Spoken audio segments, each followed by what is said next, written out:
Bonjour à toutes et à tous, ici Marine Deck et bienvenue dans un nouvel épisode du Client.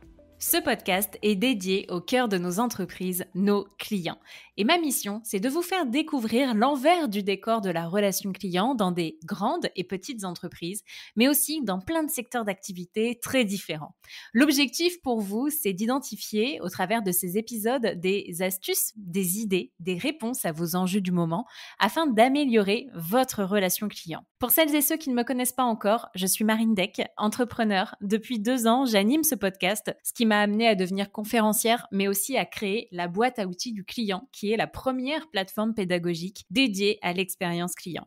Si d'ailleurs vous avez besoin d'un coup de boost de toutes les astuces et retours d'expérience récoltés sur ce podcast ou encore de templates, je vous mets le lien dans le descriptif de l'épisode vers cette fameuse boîte à outils du client qui va pouvoir devenir votre meilleur ami sur l'année à venir. Et maintenant, si vous êtes prêt à booster votre business et à donner du sens à vos journées en étant centré client, c'est parti pour un nouvel épisode. Très bonne écoute.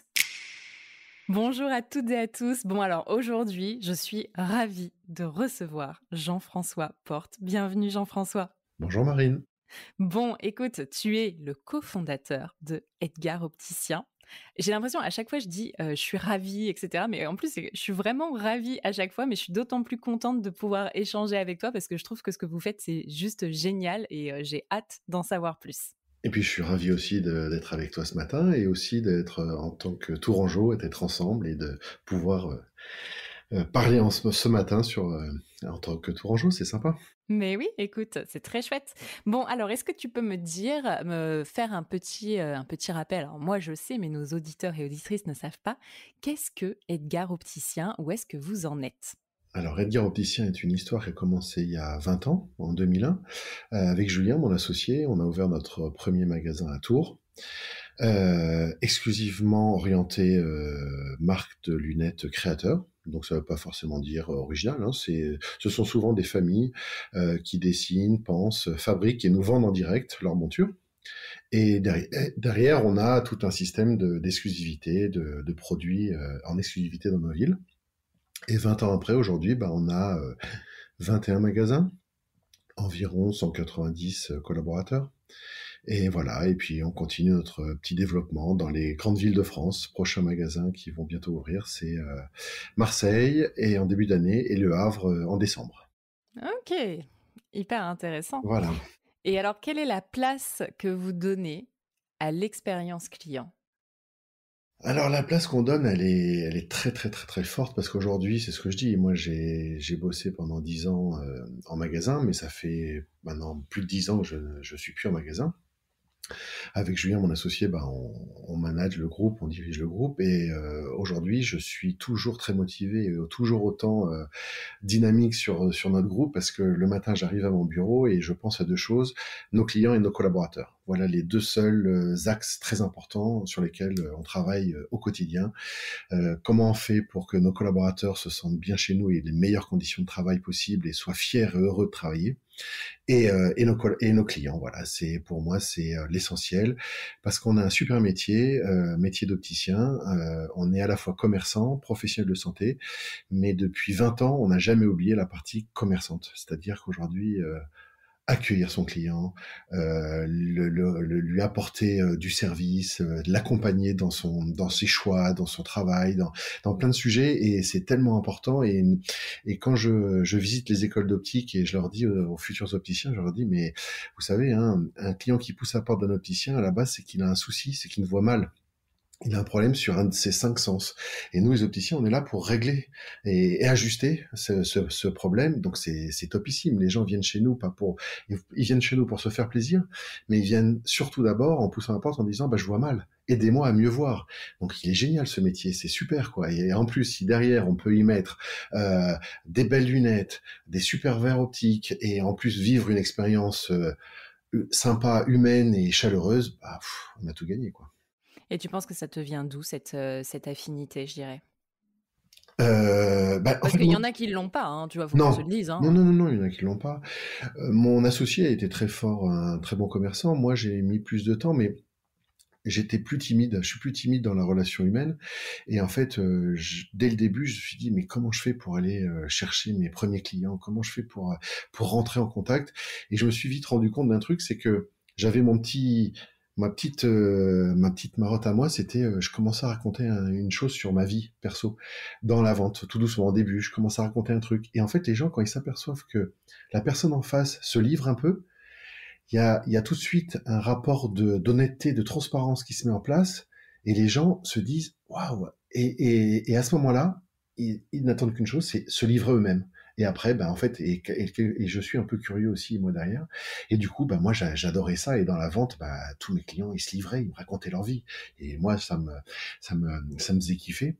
Et c'est ce que je raconte maintenant à tous les jeunes aussi avec mon associé quand on les forme. On leur dit mais intéressez-vous à votre client, parce qu'en plus déjà le client il est content, il est fier, ça lui fait plaisir, il aime bien qu'on s'intéresse à lui. Et deux, quand tu rentres chez toi le soir, tu te dis, qu'est-ce que j'ai pu vivre comme expérience avec tous mes clients que j'ai eu dans la journée. Mm. Je rentre pas le soir en me disant, voilà, c'est bon, j'ai encore eu un tel, ils m'ont tous fait. Non, plus tu t'intéresses à ton client, plus il se livre, plus il raconte ce qu'il fait dans sa vie, ses hobbies, ses passions, etc. Et on découvre des gens, mais il y a des histoires formidables. Donc en fait, le soir, toi en tant que commerçant, bah tu rentres chez toi, t'as la tête pleine d'histoires, et tu te couches le soir en disant, ouais, j'ai encore passé une super journée, quoi. Je suis pas arrivé vendre et repartir le soir en m'ennuyant, quoi. Donc ça a été nos débuts. Et après, j'ai eu aussi la chance d'un premier patron qui m'avait sorti une phrase qui nous a marqué avec mon associé. C'était occupe-toi de ton client comme si c'était quelqu'un de ta famille. Euh, Occupe-toi de la personne que tu as en face comme si c'était ton oncle, ta tante, ta grand-mère, ton grand-père. Est-ce que tu vas mal les recevoir? Est-ce que tu vas mal les équiper? Est-ce que tu vas essayer de les entuber, les arnaquer? Non. Sois honnête, sois transparent. Et en fait, c'est ce qu'on fait depuis 20 ans et c'est ce qui fonctionne, quoi. Donc du coup, depuis 20 ans, ces bases-là nous ont amenés, et bah, systématiquement, maintenant, on essaye de toujours réfléchir autour de la relation client. Qu'est-ce qu'on peut faire? Qu'est-ce qu'on peut améliorer? Que doit-on apporter de plus au client pour qu'il se sente bien, qu'il soit content? Et c'est ce que je dis souvent aussi, faut pas oublier, c'est que c'est le client qui nous fait vivre, hein. Donc l'argent, on a hélas pas de de planche à billets dans les magasins. Donc aujourd'hui, un client, il doit venir dans un magasin, dépenser, et s'il doit dépenser, il doit savoir pourquoi il vient dépenser. Et ça, c'est très important. Et c'est donc du coup la relation client qui est au cœur de ça. Et quand vous avez pensé l'expérience client en magasin, Mm. comment vous l'avez construite? Parce que c'est vrai qu'aujourd'hui, il y a quand même un très beau parcours qui a été mis en place. Oui, Et alors, la plupart des clients se souviendront du fait que bah, quand tu arrives, tu as un accueil extrêmement mm, personnalisé, on mm, t'installe, mm. le temps que voilà, comment est-ce qu'on peut dire l'opticien qui t'est attribué, Oui, c'est ça, voilà. contrairement, arrive et du coup va échanger avec toi en face à Mm, face. mm, mm. Les gens se souviennent aussi beaucoup, et ça, du coup, j'aimerais bien qu'on en parle, même si c'est pas anecdotique, mais moi, à chaque fois, on me dit, oui, ben en plus, il nous amène le café. Oui, oui.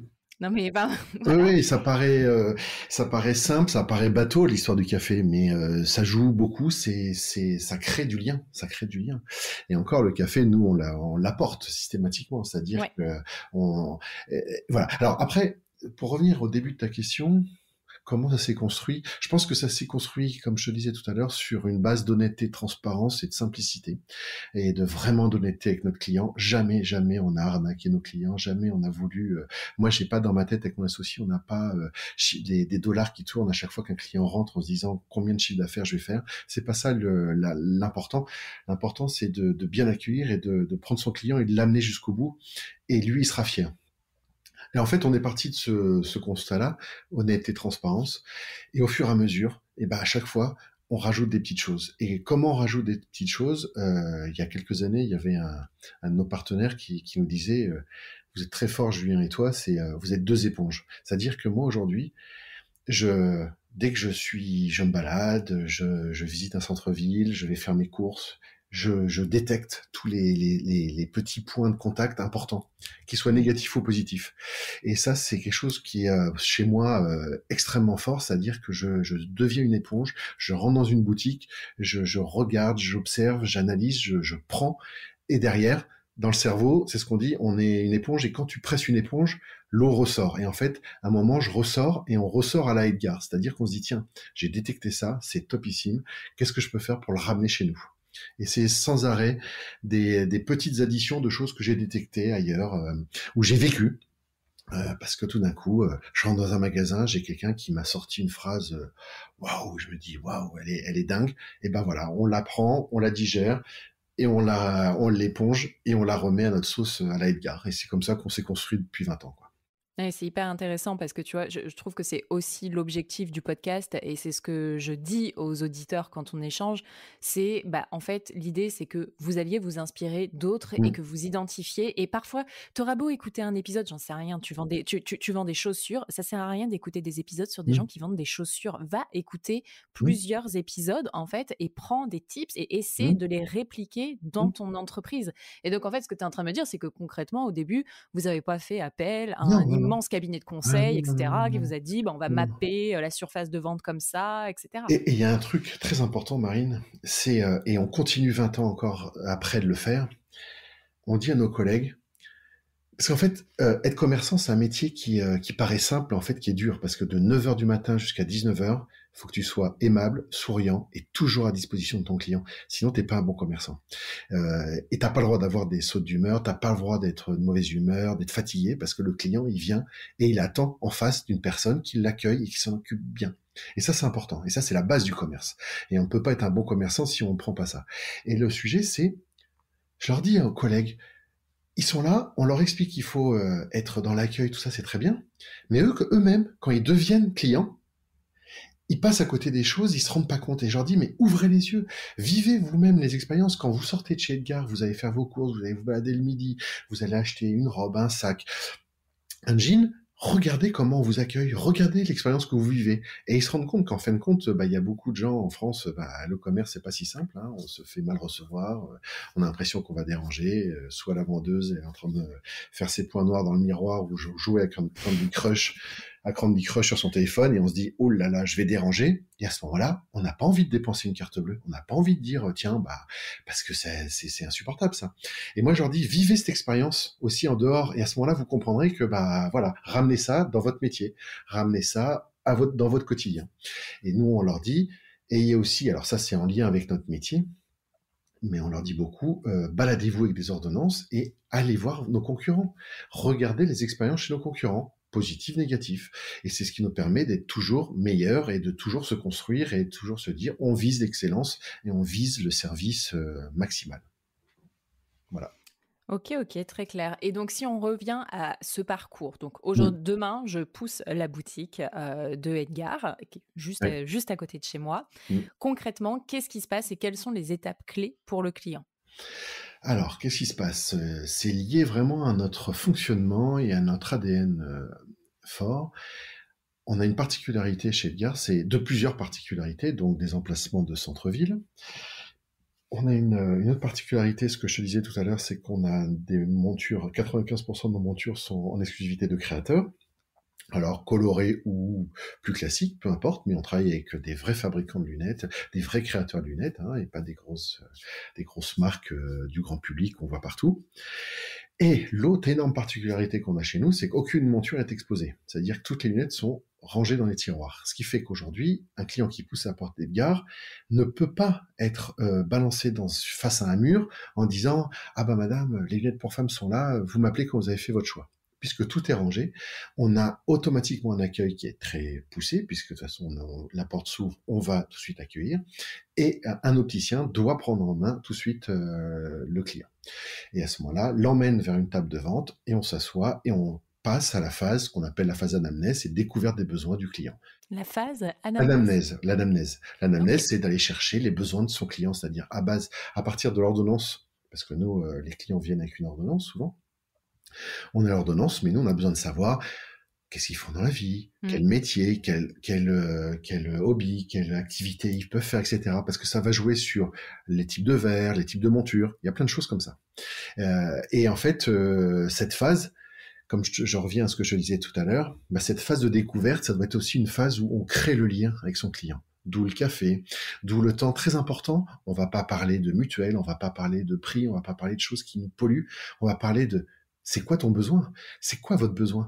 Je vois mal, et je fais ci comme activité, je passe ma journée devant l'ordinateur, je conduis toute la journée. Il y a plein de métiers différents, il y a plein d'activités qui vont influer sur le choix de monture et sur le choix de verre. Et donc cette phase-là est très importante parce qu'aujourd'hui, c'est pareil, hein, j'ai beaucoup de confrères opticiens en France où on dit tout de suite aux clients, allez regarder les montures, puis on en parle après, quoi. Non, il y a d'abord cette phase très importante. Après, on a mis en place un petit menu dans les magasins où le client il sait exactement toutes les phases qui vont se passer.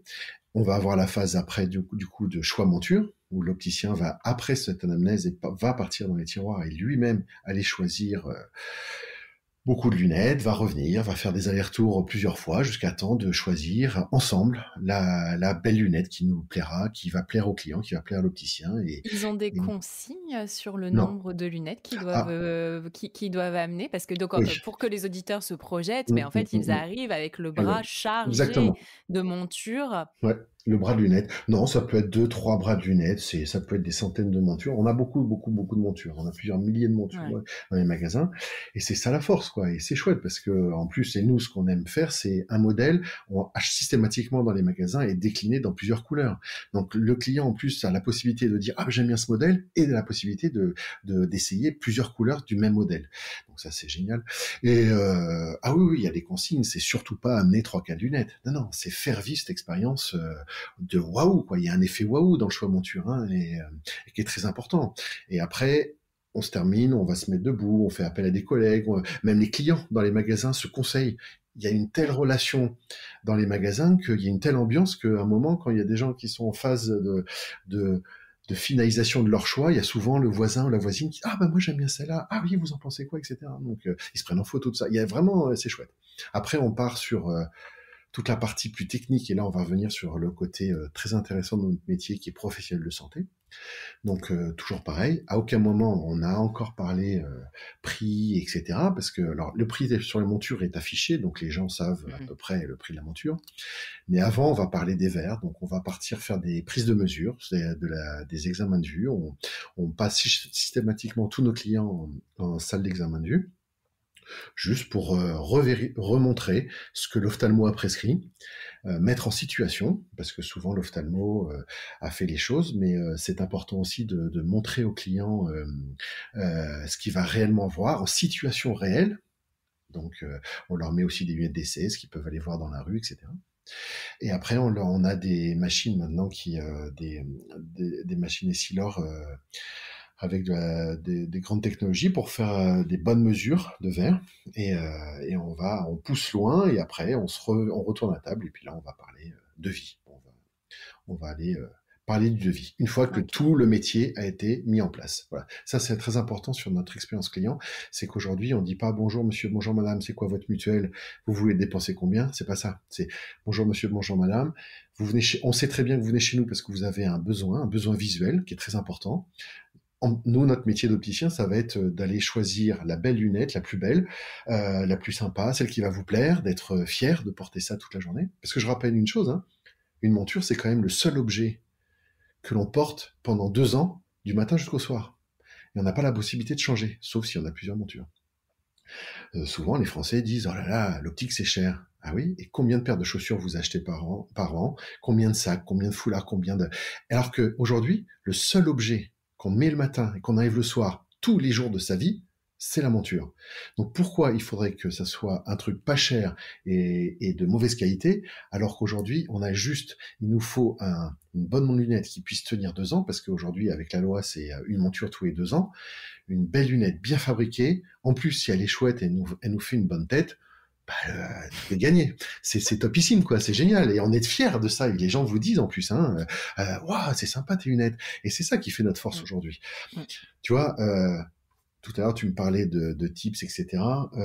Qu'est-ce qu'on peut dire aux autres? C'est de toujours être, quand on est dans le commerce, d'aller voir aussi ce qui se fait ailleurs, le sujet qu'on parlait tout à l'heure. Et un autre truc qui est très important chez nous, et je le dévoile, mais ça c'est pas grave, mais ça il faut que tout le monde y passe, c'est aujourd'hui, nous on se contente même pas d'avoir des clients satisfaits, on pousse notre expérience à ce que nos clients soient des ambassadeurs. C'est nos clients qui sont nos propres ambassadeurs. Et on a la chance aujourd'hui de vendre de belles lunettes de créateurs. Donc elles sont visibles et les gens leur disent. Et donc en fait, il y a tout un circuit qui devient dingue où les gens sont contents de s'acheter une belle paire de lunettes. La famille leur dit ils sont chouettes. Et après, quand ils vivent leur famille, leurs voisins, dans la rue, les gens se font arrêter en disant « Oh ouais, elles sont belles vos lunettes ». Bah là, derrière, quelque part, on a des petits frissons. Hein. Donc les gens, ils se disent « Bah j'ai bien fait d'aller là ». Ouais. Alors attends, du coup, ça a soulevé 2 questions chez moi. Ouais. Première question, au final, est-ce que vous avez raison de prendre on va dire l'annonce du prix et toute la partie non sexy, donc la mutuelle, etc., à la fin du parcours? Et là, j'en viens au taux de transformation, du coup, plutôt qu'au tout début du parcours. Et la deuxième question, je vais te laisser répondre à celle-ci, puis quand je retrouve ma deuxième question, je te dis. Alors en fait, cette question, elle est sur le taux de transformation. C'est un gros sujet chez nous et notre taux de transformation est très élevé. Et là, c'est pareil, je vais dévoiler un peu nos méthodes, mais c'est qu'en fait, si tu parles du prix tout de suite au départ, les gens sont dans le schéma habituel de l'achat de l'optique ailleurs. C'est-à-dire que, bonjour monsieur, vous êtes quoi comme mutuelle? En fonction de votre mutuelle, vous avez le droit à ces 10 montures. Bon. Et voilà. Et on est quoi? C'est quoi la démarche? C'est quoi l'expérience derrière? Il n'y en a pas. Pour moi, il n'y en a pas. Nous, aujourd'hui, le fait de travailler notre métier, montrer qu'on est des vrais professionnels, des vrais commerçants, donc l'accueil, le sourire, être honnête, sincère dans son regard, dans ses mots, mais aussi en plus être un bon professionnel de santé, c'est-à-dire que oui, je suis un bon opticien, oui, je sais ajuster des lunettes, oui, je sais faire un examen de vue, oui, je sais vous parler de mes verres, je vais vous expliquer ce que je vais vous vendre pour que vous voyez bien. Et je peux te dire que le taux de transformation derrière, il est très très élevé, parce que les gens, pourquoi ils iraient se lever? Pourquoi ils iraient faire un devis ailleurs? Pourquoi ils iraient voir un confrère à nous? Tout a été bien fait chez nous. Ils se disent, et en plus, si en plus tu as une belle lunette et une bonne tête, bingo, quoi. Okay, voilà. Donc clair. un taux de transformation est très élevé.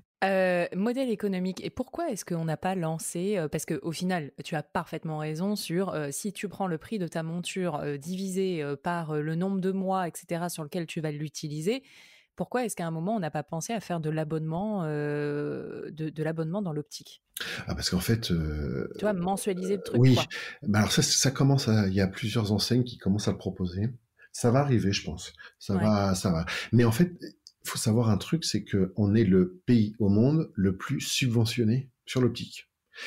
Et c'est ça le truc de fou dans notre métier, c'est que toi et moi, on sort là, on va se promener dans la rue, on prend toutes les personnes qu'on va croiser, on leur demande si l'optique c'est cher, tout le monde en France te répond « Ah oui, les lunettes c'est cher ». Il faut savoir que c'est le seul pays au monde le plus subventionné. Tu vas en Allemagne, en Espagne, en Italie, partout dans le monde, tu achètes tes montures. Il n'y a pas de remboursement, ni mutuelle, ni rien. C'est tu changes chez Ophthalmo et tu vas t'acheter des montures. En France, on a cette histoire de mutuelle qui a toujours remboursé. Même si depuis quelques années, les mutuelles ont une fâcheuse tendance à augmenter leur tarification et baisser leur remboursement. Hein. Ça, il faut que les Français aussi comprennent bien ce qui est en train de se passer. Ça, c'est très important. Aujourd'hui, il n'y avait pas besoin forcément de mensualisation ou que ce soit, parce qu'il y avait un forfait mutuel. Il y avait la mutuelle qui remboursait une grosse part, quoi. Voilà. Donc c'est pour ça.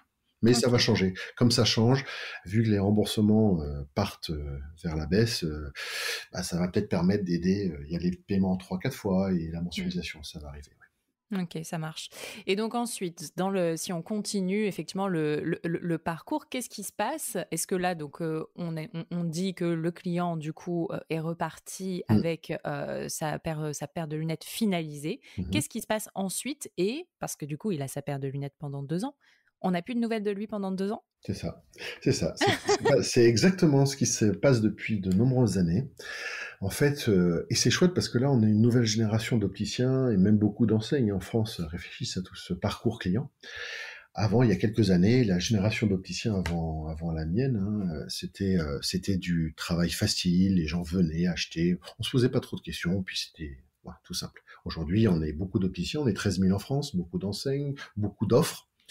Un peu perdu face à tout ça. Et en fait, aujourd'hui, on s'est rendu compte que effectivement, la loi est passée, donc on a une monture pour 2 ans. Et en fait, on s'est aperçu que on parlait pas à nos clients pendant 2 ans, quoi.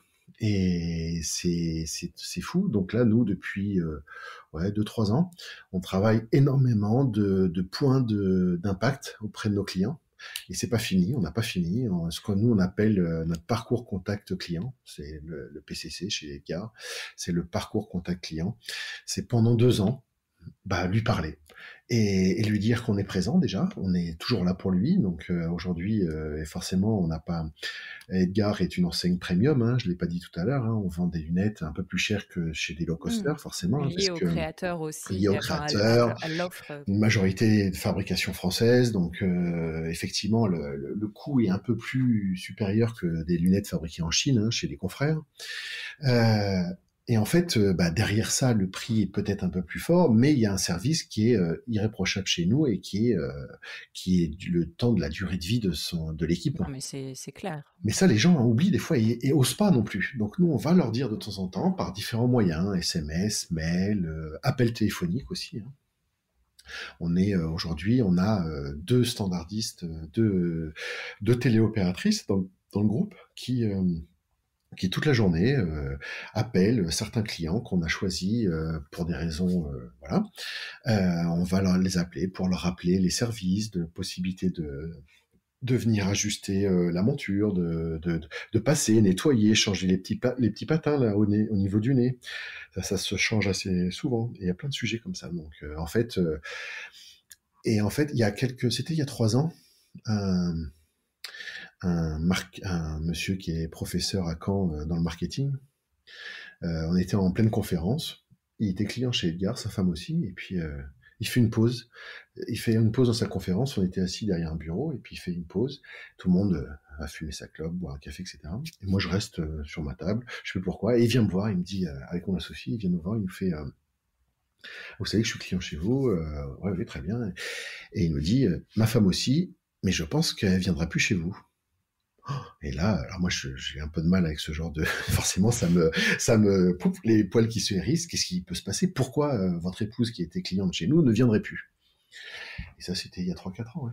Et il nous dit, en fait, elle est venue acheter une paire de lunettes il y a 2 ans, mais depuis, vous avez rien fait.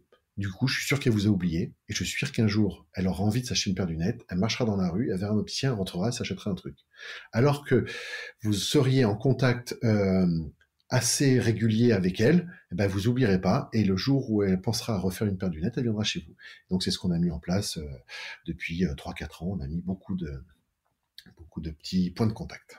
Et alors, comment c'est perçu par les clients? Super. Ils adorent.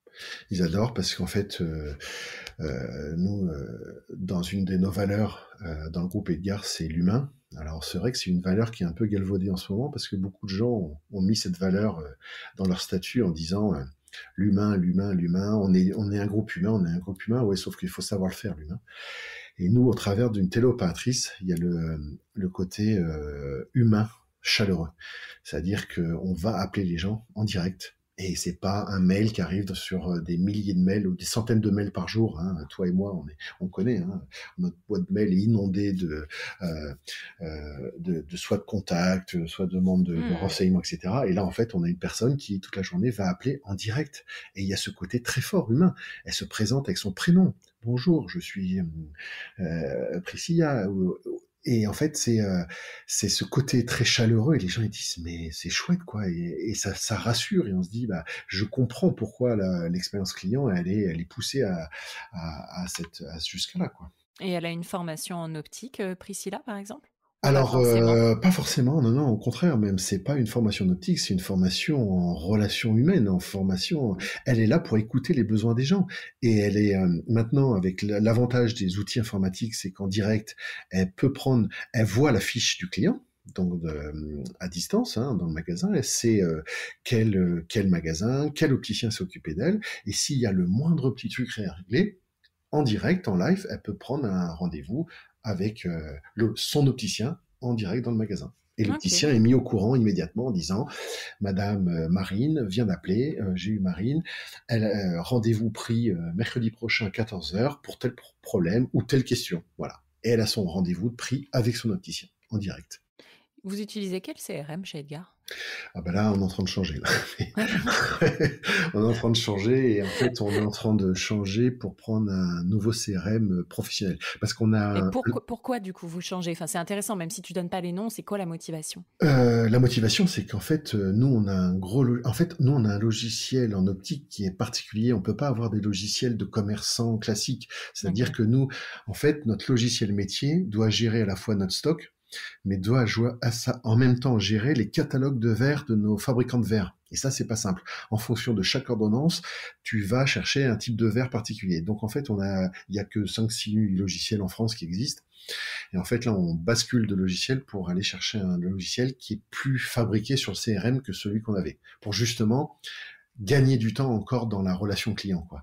Il y a des choses, nous, je te parlais de Téléopatrice, on envoie beaucoup de textos de MMS, on envoie il y a beaucoup de choses. On est vraiment en contact direct, hein, on cache pas nos numéros, on a un numéro, chaque magasin a une ligne téléphonique portable à disposition du client. On va parler à notre client avec un portable, hein, non et pas avec un numéro masqué, hein, parce que ça c'est insupportable aujourd'hui.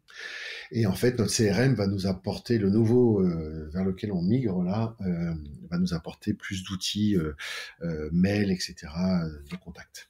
Ok. Et d'aller cibler encore plus en profondeur les clients. C'est-à-dire que aujourd'hui, on a un autre sujet. Tu vois, tu me disais en 2 ans.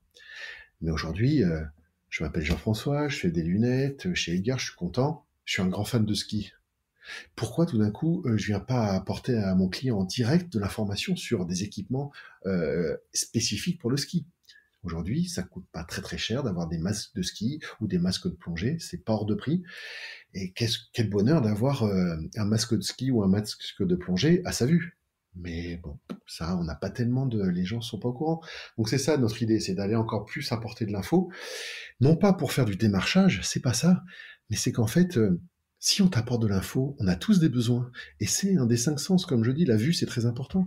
Et il y a des gens qui font du sport, et par exemple, il y a des gens qui aiment beaucoup le basket. Ben aujourd'hui, faire du basket avec une paire de lunettes, elle se barre tout le temps. Sauf que quand tu as un problème de vue, bah, tu vois rien.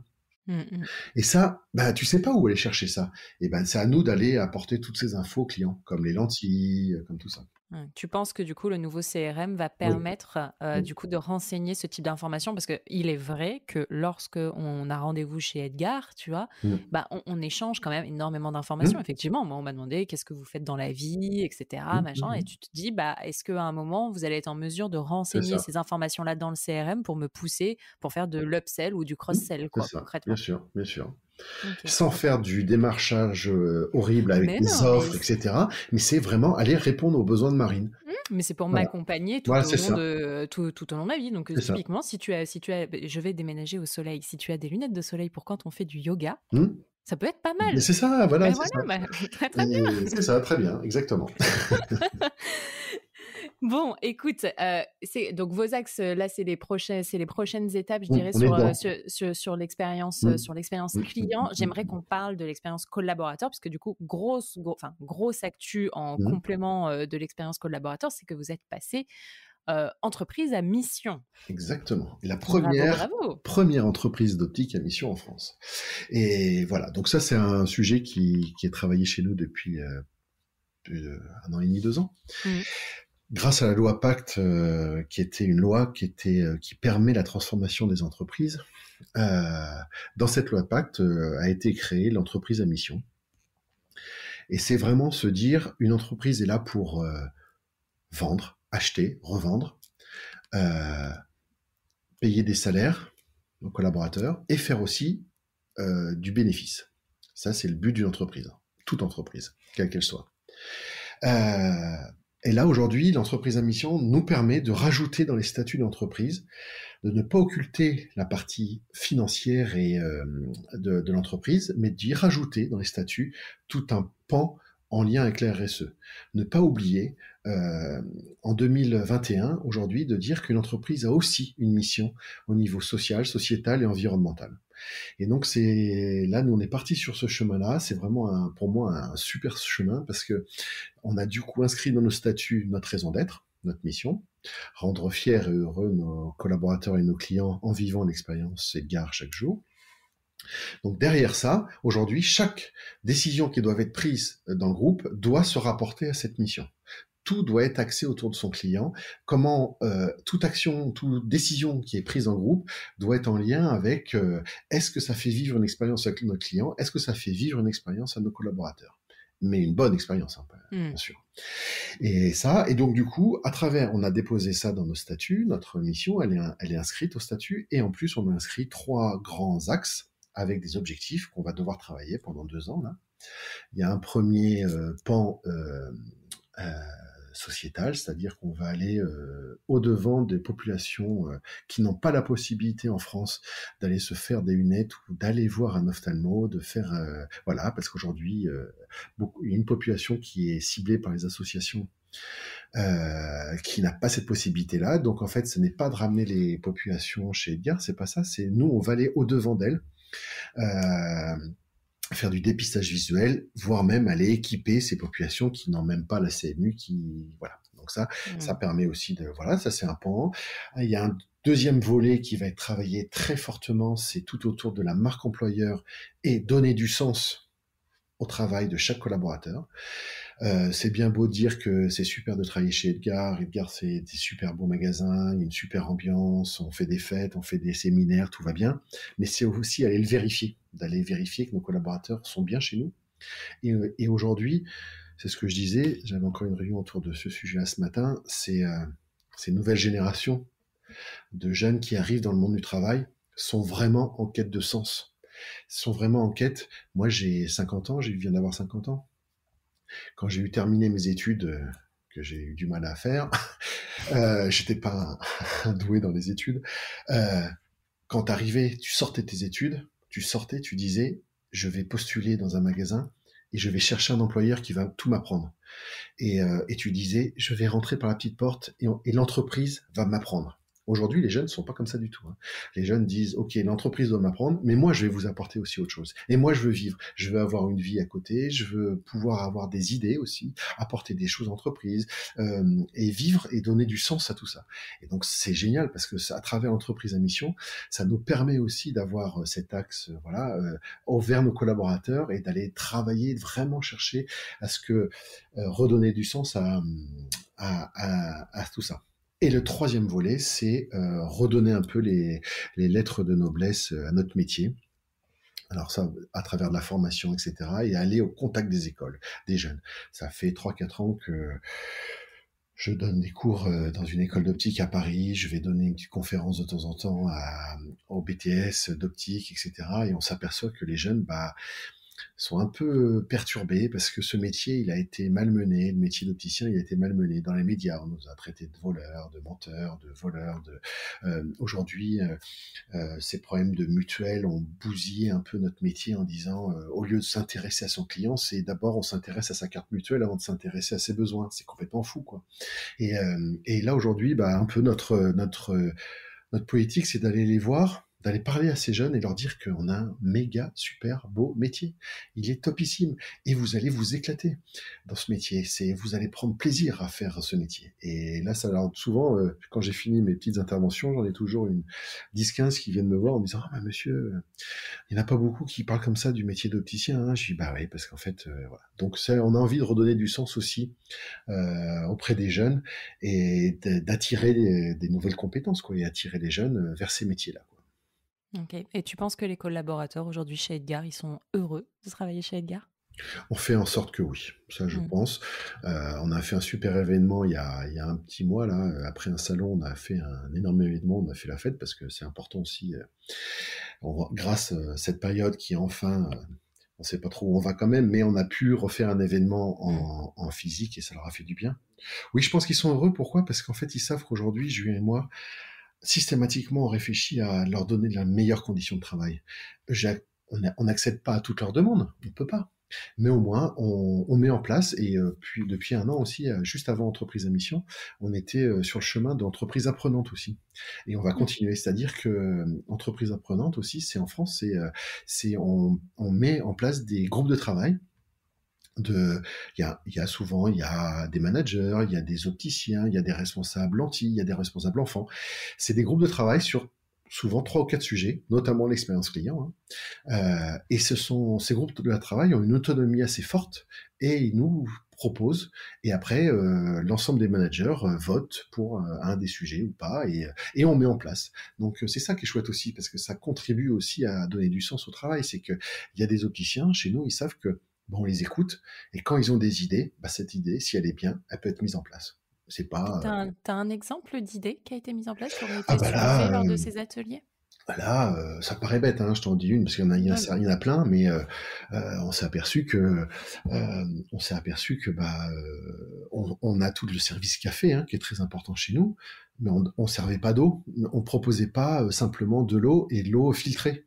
Donc du coup, bah, il y a un groupe de travail qui est allé chercher des verres sympas, une carafe sympa, un petit plateau sympa, mettre un filtre au robinet, parce que moi je veux pas aller acheter des bouteilles en plastique, hein, parce qu'aujourd'hui on n'est pas très, hein, on est un peu sur la RSE quand même, donc je vais pas aller acheter des bouteilles en plastique au supermarché pour, voilà, mais souvent l'eau du robinet a souvent un petit goût. Et maintenant, il y a des petits trucs très simples hein, pour filtrer l'eau et pour couper le goût des fois un peu désagréable de l'eau. Et c'est bête, mais servir dans un verre avec une jolie carafe avec le logo Edgar en même temps que le café, et voilà, c'est un groupe de travail. Ça paraît peut-être basique, mais c'est ça. Et ils travaillent sur plein de sujets comme ça et on va continuer d'avancer ensemble. Voilà. Un des autres sujets qui est sorti, c'est aujourd'hui, on travaille beaucoup nos vitrines. On a une entreprise qui fait des vitrines. Tous les magasins ont les mêmes vitrines tout le temps. Mhm. Aujourd'hui, bah, il y a un goodies qui est apporté à la fin en même temps, qui est en lien avec la vitrine du moment. Aujourd'hui, on a des énormes cartes de jeux de cartes. Oui. Voilà, et chaque client repart avec un jeu de cartes Edgar en ce moment. Et le temps de la vitrine. Et une fois que la vitrine s'est passée, ça paraît, c'est petit, c'est faible, mais c'est juste le petit geste, le petit détail qui, oh putain, c'est génial chez Edgar. Qu'est-ce que vous me faites vivre comme expérience, quoi. Au-delà d'en plus aller acheter une bonne lunette et des bons verres, hein, attention. Mais c'est toutes ces petites attentions mises bout à bout, voilà. Et en plus d'être en entreprise apprenante, ça revient aussi à ce que je disais tout à l'heure. Ça les oblige à partir, à aller voir ce qui peut se faire ailleurs pour dire, bah tiens, on a vu ça, et si on le faisait chez nous, quoi. Ok. J'ai une question sur les KPIs que vous utilisez et qui rejoint l'histoire des collaborateurs, si je puis dire. Concrètement, est-ce que les collaborateurs sont impactés sur la rémunération des collaborateurs est-elle impactée en fonction de leur note de satisfaction client? Est-ce qu'aujourd'hui, du coup, vous suivez par opticien la note de Non, leur portefeuille client, si je puis dire? Non? non, on n'a pas tout ça encore. On a, on réfléchit à des choses. Aujourd'hui, non, ils sont pas impactés. Ils ont une rémunération variable sur le chiffre d'affaires global du magasin, c'est-à-dire que c'est dans l'esprit d'équipe. On est ensemble D'accord. et on va chercher des objectifs commerciaux. On leur met des objectifs. Depuis 20 ans, ils ont des objectifs qu'ils arrivent à réaliser. Donc, oui, il y a une forte rémunération variable en plus de leur salaire, hein. Aujourd'hui, on est plus sur un management humain, c'est-à-dire qu'on va suivre par contre beaucoup d'indicateurs chez chaque opticien, ce qui va permettre sur des entretiens 2 fois par an. Il y a des entretiens souvent, hein, on a beaucoup d'entretiens, Mhm. l'opticien a beaucoup d'entretiens avec son manager, hein, de debriefing, etc. Mais 2 fois par an, on se met autour d'une table, hein, entre 1 et 2 fois par an, et ils vont regarder les statistiques, ces taux de dévie, taux de transformation, des choses comme ça qui vont permettre de faire évoluer, de faire grandir le collaborateur. C'est plus dans cet esprit-là. C'est-à-dire pourquoi tu n'arrives pas à aller plus loin sur certains KPIs, quoi. Tu vois, c'est plus ça. Mhm. Voilà. Comment tu fais pour que les collaborateurs soient vraiment engagés et pour détecter justement peut-être des personnes qui n'adhéreraient pas à la vision d'Edgar? Alors ça, c'est super question et c'est génial parce qu'en fait, notre réponse, elle est assez simple chez nous. L'opticien qui arrive chez Edgar, de toute façon, il rentre dans une entreprise qui a une ADN très très forte, hein, donc bah, j'adhère ou j'adhère pas.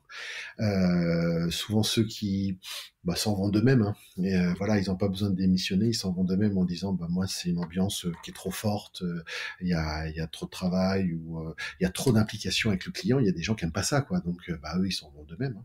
Et du coup ceux qui restent sont des gens qui sont très engagés parce qu'on travaille sur ce sujet-là, beaucoup d'engagement. Et comment on fait? Eh ben c'est simple, c'est qu'aujourd'hui, bah, nous les managers chez Edgar, les directeurs de magasin, directrices hein, de magasin, puisque Une petite parenthèse, on a 66% aujourd'hui, et j'en suis assez fier, hein, 66% de femmes dans le groupe, Tu as et bien raison. 30%, voilà, et j'en suis très content. Et ça monte, et de plus en plus, et c'est topissime. Je suis vraiment content. Et ben en fait, les managers ont un bureau, mais le bureau, ils y sont pas dans la journée. Nous, on n'a pas des managers qui sont toute la journée derrière un écran d'ordinateur à faire des emplois du temps, à faire des stats, des tableaux, etc. Nous, ce sont des managers qui sont dans la surface de vente, qui sont pas systématiquement en vente, mais qui sont là pour manager. Et le vraiment terme, c'est pour ça que je préfère le terme manager que le mot directeur, parce que ce sont des collaborateurs qui ont grandi chez nous. Nous, on n'embauche jamais des managers d'ailleurs, parce qu'en fait, pour être un bon manager chez Edgar, il faut avoir appris tout notre ADN, tous nos process, toutes nos méthodes de vente. Donc, on peut pas embaucher un directeur qui a travaillé dans une autre enseigne pour être directeur chez Edgar, parce qu'en fait, il comprendrait pas comment ça fonctionne.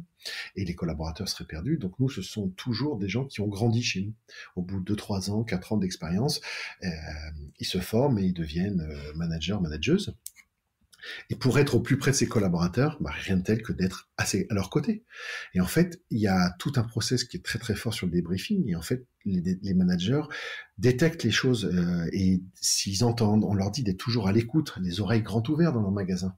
Soyez des radars. Et dès qu'ils voient un collaborateur en difficulté ou s'ils ont entendu une phrase qui a gratté, un truc qui est ça c'est pas bien, et qu'est-ce qui se passe une fois que le client a disparu? Jamais devant le client, hein, toujours pareil. Hein, c'est ne jamais faire des choses comme ça. Mais souvent, le manager prend son collègue, il s'assoit autour d'une table et il débrief. Pourquoi tu as fait ça? Pourquoi tu peux pas? Comment tu pourrais faire mieux? Et c'est comme ça qu'ils grandissent hein, chez eux. Et donc du coup, ça les rend vachement fiers parce qu'ils sont contents. On les accompagne au quotidien. Ils n'ont pas l'impression d'être abandonnés face à des murs de lunettes. Démerde-toi, tu vends des verres et puis à la fin du mois, tu regardes tes statistiques. C'est du quotidien, du quotidien. Voilà. Et du Donc coup, tu penses que pour alimenter, je dirais, cet engagement, est-ce que vous êtes surstaffé? Ah oui. De toute façon, notre Ouais. méthode de vente est obligée. Aujourd'hui, les 2 plus gros magasins du groupe sont à Tours et Caen pour l'instant. C'est des magasins avec une vingtaine d'opticiens dedans. Parce qu'en fait, comme chaque client est pris en main, c'est des magasins historiques. Un client qui rentre, il doit être pris en main, il doit pas attendre. Donc, il y a une vingtaine d'opticiens qui bossent et ça, c'est important. Mmh, mmh, mmh, La mmh. relation client, le client, le client. OK, mais ça veut dire que tu as forcément une problématique de place à Ah un moment, voilà. puisque, du coup, en fait, tu atteins ton plafond, enfin, c'est pas scalable. C'est ça. Et OK. c'est pour ça qu'on fait un nouveau sujet. Je t'ai dit, on ouvre Marseille en début d'année et on a acheté au Havre, voilà, un magasin qu'on va prendre en décembre. Et on a acheté aussi à Tours un gros magasin de plus de 500 mètres carrés, 600 mètres carrés. Et parce que voilà, on a un gros manque de place et les clients sont tellement contents de venir chez nous que voilà, on se déplace juste à côté pour accueillir Mmh. encore mieux nos clients. Bon, et super. Dis-moi Jean-François, concrètement, c'est quoi les prochaines étapes et qu'est-ce qu'il y a encore à améliorer chez Edgar? Alors, apporter encore plus de professionnels de santé. C'est-à-dire que la santé il se passe beaucoup de choses en ce moment au niveau gouvernement, au niveau État et au niveau relations orthoptistes, les 3 O, ce qu'on appelle les 3 O, ophtalmo, orthoptiste, optométriste, même opticien. Il se passe beaucoup de choses. Mais au-delà de ce qui peut se tramer dans les ministères, les négociations, dans les syndicats, etc., nous, aujourd'hui, on considère qu'on a un rôle très, très important au niveau santé visuelle de nos clients. On ne doit pas passer à côté de certaines choses. Donc là, nous, on accélère très fortement en ce moment cette partie santé visuelle. On ne doit pas la laisser sur le côté. On ne peut plus être que des vendeurs de montures. Ça n'existera plus. Hein. Le vendeur de lunettes simple. Alors, il y a des enseignes qui existent. Hein. Ce sont des gens qui ont même pas d'atelier, qui n'ont pas d'examen de vue, qui font juste de la monture. Mais ça, c'est des vendeurs d'accessoires. Mais ça, c'est là-dessus, nous, on se considère pas comme ça. Donc ça, il y a un gros chantier. Et ça accélère parce que les gens attendent ça, hein, veulent qu'on soit à leur côté sur leur santé visuelle. Tu vois, on parle du vieillissement, il y a beaucoup de sujets, il y a les écrans, les ordinateurs ont apporté beaucoup de problèmes aux yeux, aux clients, donc nous on doit être là pour la réponse. Il y a tout ce qui est sécheresse oculaire, en fait énormément de Français souffrent de sécheresse oculaire et la réponse aujourd'hui, elle n'est pas bien claire et bien organisée en France, donc nous on a beaucoup d'axes. Notre axe, c'est toujours être dans notre ambition d'être l'enseigne premium numéro 1 en France est bien identifiée comme ça et bien identifiée comme des vrais professionnels où on peut compter sur nous, quoi. Et donc, on a encore plein d'évolutions possibles. Moi, j'ai toujours eu comme vue dans notre tête, avec Julien, pareil, mon associé, on est tous les deux pareils, c'est se dire, un client qui va rentrer chez Edgar aura la possibilité d'avoir tous les services en lien sur l'optique. Donc ça veut dire lunettes, lentilles, sécheresse oculaire, solaire. Je te parlais tout à l'heure des masques, plonges, etc. Donc c'est se dire, quand je rentre quelque part, j'ai tous les services possibles. Et l'enfant aussi, j'oublie, qui est un sujet très très important, l'optique enfant chez nous. Donc on est bon aussi là-dessus. Donc voilà. Voilà, donc ça c'est un projet. Après, c'est continuer de se développer un peu en France, hein. Nous, on est content parce que ça marche. Les gens commencent à, tu sais, en 2021, t'habites à Tours, mais tes enfants, ils sont étudiants à droite, à gauche, et en fait, ça y est, ils commencent à voir sur la carte en France qu'il y a pas mal d'Edgar un peu partout, donc c'est chouette. Ça crée une belle histoire. Continuer de créer des histoires aussi avec, ça je te l'ai pas dit, mais notre modèle est un peu particulier sur chaque magasin. Le directeur ou la directrice est souvent associé avec nous. C'est-à-dire que on aide aussi du coup, on fait grandir les collaborateurs chez nous pour des fois devenir manageuses, et ils ont la possibilité de devenir aussi associés sur leur propre magasin. Donc c'est chouette parce qu'aujourd'hui en 2021, aller ouvrir un magasin d'optique seul, c'est pas si facile, quoi. Les banques ont besoin beaucoup de sécurisation, donc c'est un chouette sujet aussi, ça, d'accompagner des managers et des manageuses sur l'association. Ça crée des liens différents et on s'accompagne, et moi, on aime beaucoup. Voilà, c'est quelque chose qui nous intéresse beaucoup. Ok. Voilà, et après l'étranger. Voilà, on va certainement peut-être penser à, pourquoi pas, commencer un petit peu à réfléchir à l'Europe à côté, nos pays voisins. Mais Très bien. c'est pas sûr encore. Ok, alors, dis-moi, pour finir, quelle est ta meilleure expérience client? Tu le sais que je vais te poser cette question-là. Non. Les questions qui tuent de Marine à la fin. Oui, tu le sais qu'elles y sont. Ma meilleure expérience client. Ma meilleure expérience client a été un jour. Pour moi, le luxe, ça fait beaucoup, beaucoup d'efforts en France. Tout le premium, le luxe en France, à Paris, a pris une longueur d'avance dans le commerce très forte. Et un jour, je vais raconter une petite histoire, c'est perso, mais faut pas qu'on nous juge, mais c'est comme ça. La femme de mon associé lui demande d'aller dans un magasin de chaussures assez luxueux avec des semelles rouges sur Paris. Parce qu'on était en plus en une réunion, elle était avec nous, et puis voilà. Et on est parti, on est rentré. J'étais magasin un peu compliqué parce que moi, même si on est dans le premium luxe, des lunettes de couleur, j'ai un côté un peu classique, moi, et on tombe sur des vendeurs et des vendeuses extrêmement lookés, la moitié des cheveux, très compliqué. Bon, des mannequins dans le magasin avec des sacs Louis Vuitton cachés dans des sacochants, mais un monde un peu spécial, quoi. Et on rentre là-dedans, un petit peu peur, mais puis je me suis dit, voilà. Et là, on a eu un jeune qui est arrivé, extrêmement looké, mais alors, j'ai vécu une expérience de ma boule. Il a pris en main la femme de mon associé, même ses pieds, il a même pris ses pieds en main, il l'a fait asseoir, il a raconté l'histoire de cette marque, il a raconté l'histoire de ses chaussures, parce que je ne connaissais pas l'histoire du décolleté du pied, qui est le cuir ne monte pas jusqu'en haut, il laisse apercevoir comme un décolleté féminin, c'est le décolleté du pied. Il a amené, et bon, sans dévoiler quelques secrets, elle est repartie avec 2 paires de chaussures. Mais ça a été j'ai été scotché, parce que c'est ce qui aussi nous a montré, c'est qu'en fait aujourd'hui, raconter une histoire et faire vivre l'histoire et mettre en avant le client, après on est prêt à tout, quoi. Et les clients sont prêts. Et ça a été vraiment ma plus belle expérience. Très bien. Et après une autre dans le luxe, et là j'en suis persuadé, et on oublie beaucoup. J'ai un de mes fils qui a 20 ans aujourd'hui, et à l'époque il a 18 ans, il me dit: papa, est-ce que tu peux m'offrir à Noël, j'aimerais aller à Paris 2 jours avec ma copine, est-ce que tu peux m'offrir un hôtel avec ma copine? Pas de souci. Et en plein vendredi après-midi, il m'appelle et il me fait «Oh, papa, faut que je te parle». Je suis quoi? Qu'est-ce qu'il y a? Je suis en réunion. Non, mais il faut que je te raconte un truc de fou. Et moi, mes enfants sont habillés, ils sont pas habillés en Prada ou Gucci, hein, ils sont tout à fait normaux, on va dire. Euh, il rentre sur les Champs-Élysées chez Vuitton avec sa copine pour voir, pour se balader. Et en fait, il a été pris en main. Et quand il m'appelle, il me dit papa, tu sais quoi? Je suis rentré chez Vuitton. Et ben, ils se sont occupés de moi. Il avait 18 ans.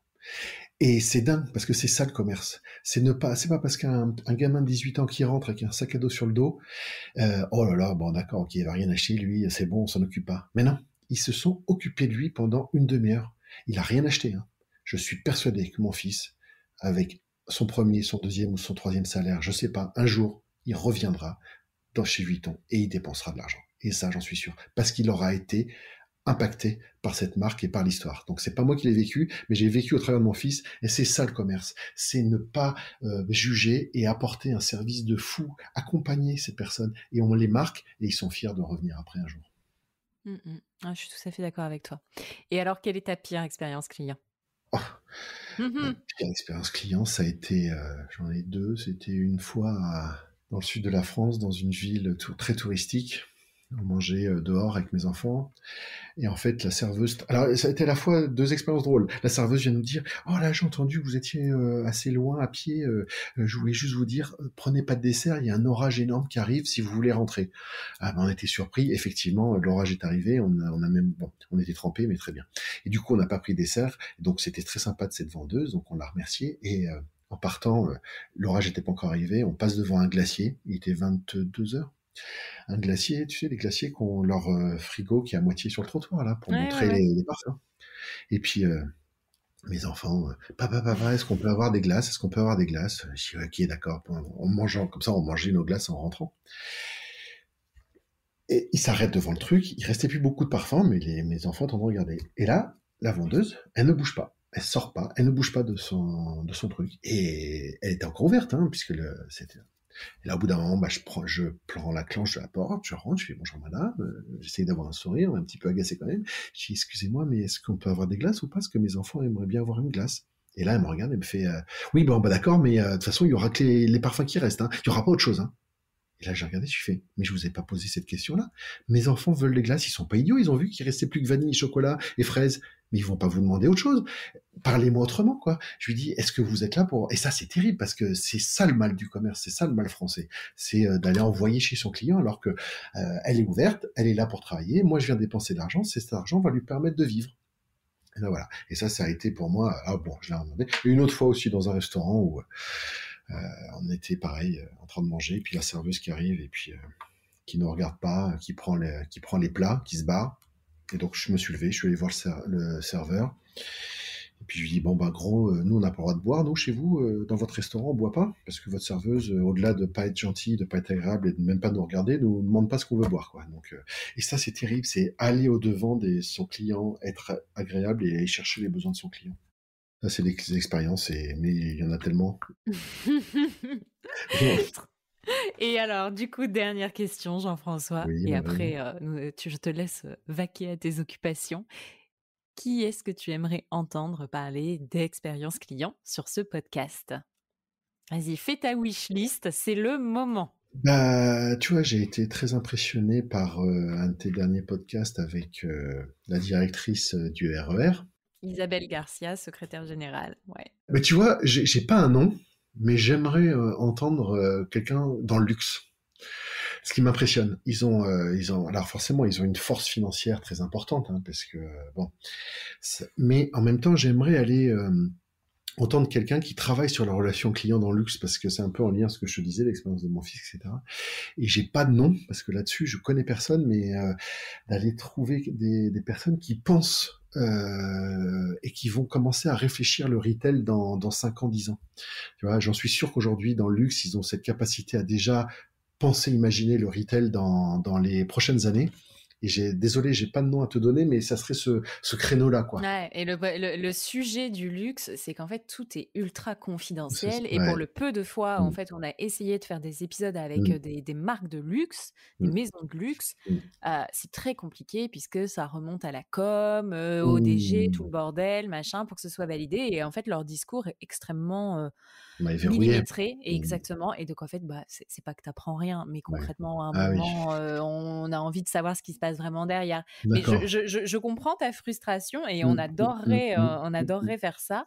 Et il va falloir qu'on casse le système à un moment, ou qu'on trouve quelqu'un qui s'est fait virer ou qui n'y est plus et qui nous raconte Oui, comment c'est ça se ça. passait. Oui, Voilà, tout simplement. ou dans l'hôtellerie de luxe aussi, tu Ouais. vois? Dans l'hôtellerie de luxe, c'est aussi intéressant parce qu'ils avancent beaucoup, ou dans le groupe Accor, tu vois? Dans le groupe Accor, je suis étonné aussi, ils avancent vite aussi en ce moment sur des sujets, d'expérience client, parce que moi je suis beaucoup, pareil, toute la semaine, je fais les magasins, je suis dans les hôtels et je découvre des choses nouvelles de temps en temps, et c'est des gens qui travaillent beaucoup aussi ça, c'est intéressant. T'avais écouté celui de Clarisse Castan, du coup, qui s'occupe du programme Hall chez Accor? Non. Ah, Eh ben, d'accord. Eh ben, je vais y ouais, aller. il y a celui-là chez Accor. Mais après, il y D'accord. a tellement de personnes qui travaillent chez Oui, Accor, mais il y a ce morceau-là de l'expérience client, si tu veux, sur le programme de fidélité Hall avec Clarisse Castan. d'accord. Eh ben, je vais m'empresser d'aller l'écouter. Eh ben écoute, merci en tout cas, Jean-François, ça m'a fait très Merci plaisir de Marine. parler avec toi. Bah, j'ai envie de te dire, à très vite, Et du puis coup. n'hésite pas, quand tu passes dans les magasins, nous faire des petits retours sur l'expérience. Ben oui, bien sûr, mais Avec grand plaisir. j'ai déjà fait. Pour le moment, je ne suis que cliente, Solaire? solaire, Ouais, ouais, machin, mais j'ai pas de correction, mais de toute ça façon, viendra. oui, oui, bah, c'est ça. Je vais raccrocher, c'est tout. Voilà. Allez, Bonne journée Marine. merci. Et voilà les amis, merci d'avoir écouté l'épisode. Si il vous a plu et que vous avez quelques secondes, je vous propose de partager ce que vous avez retenu de l'épisode sur vos réseaux sociaux, mais vous avez aussi la possibilité de nous noter 5 étoiles sur Apple Podcast. Le fait de mettre ces 5 étoiles et un commentaire, ça va booster l'algorithme. Et pour finir, je vous rappelle que si la boîte à outils du client existe, c'est parce que c'est le produit dérivé du podcast et c'est ce qui nous sert à financer la création du podcast, puisque vous l'avez probablement vu, le podcast n'est plus sponsorisé. Donc c'est la source de financement principale et c'est aussi bien évidemment un formidable outil à utiliser au quotidien. Je vous souhaite une très belle journée et je vous dis à très vite pour un nouvel épisode.